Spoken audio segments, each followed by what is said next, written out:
कसं आहे ना शेट, क्वालिटी आणि क्वांटिटी फक्त इथेच. नाथ पवार एम्पायरचाच. हे सगळं करून तर आत्ता इथं आलं भाऊ, नाही तर कुठंतरी तुमचा आणि माझा परिचय नसता काय.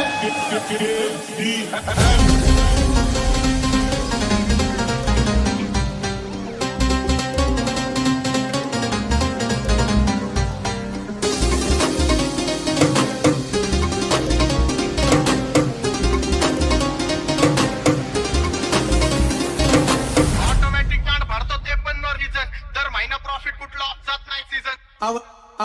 आवड मला ज्याची मी त्यालाच अर्धे आणलं. फाईटीत मारले, अर्धे ऐकून वारले. तुझ्या ग पुण्याला आता मी मानलं. डॉन सोबत फाचडी तर तू पण मग खोलची गर. आवड मला ज्याची मी त्यालाच आणलं. तुझ्या ग पुण्याला आता मी मानलं. शेजारची भिकारी महिला लागली डोलायला, तवा लागली डोलायला. तवा नवीन पोपट हा लागला मी बोलायला.